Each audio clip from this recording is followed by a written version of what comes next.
Quantas vezes você discutiu sozinho no banho? Sei, de novo, né? Mais uma história sobre banho. Mas você discutiu sozinho sobre uma história que seria assim, assado, você inventou um super roteiro de novela mexicana, quando na prática você ia ver exatamente o que aconteceu. Não era nem 1% daquilo que você estava imaginando.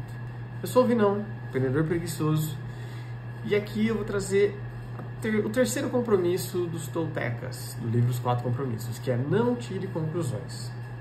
A gente tem uma mente ansiosa e super imaginativa. A gente escuta um pouquinho de uma história e já completa ela. Vai completando os buracos, imaginando, criando coisas que na maioria das vezes não se concretiza exatamente como a gente pensou.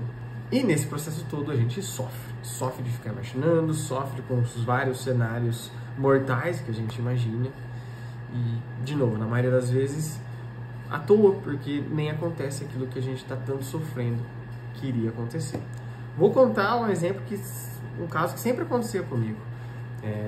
Como eu já comentei algumas vezes, eu trabalhei muito com professores de idioma, eu fazia a coordenação deles e muitas vezes vinha um aluno e falava: olha, a aula do professor fulano foi péssima, acabou antes da hora, odiei.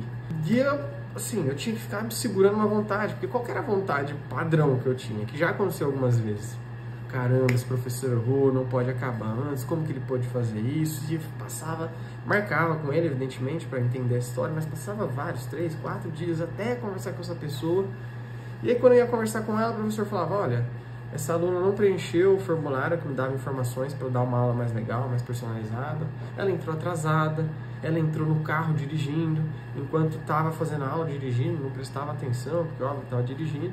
E aí a aula foi bem travada, eu acabei terminando antes, porque não estava rolando mesmo. Ah, você tem razão, tá certo.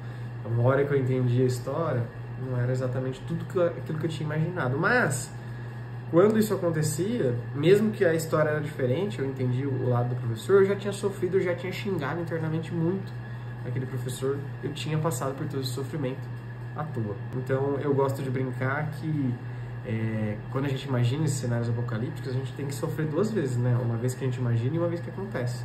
Mas quando não acontece, você só sofre uma. Quando você não fica imaginando, você só sofre uma vez, né? Se de fato acontecer, na maioria das vezes não vai acontecer aquele cenário apocalíptico, assim nem sofre. Então a gente fica comprando sofrimento à toa. Terceiro compromisso: não tire conclusões. Deixa essas coisas acontecerem. A maioria delas nem vai acontecer, então para de sofrer por antecedência, nem vale a pena. Inspira, transpira, só não pira. Valeu, falou.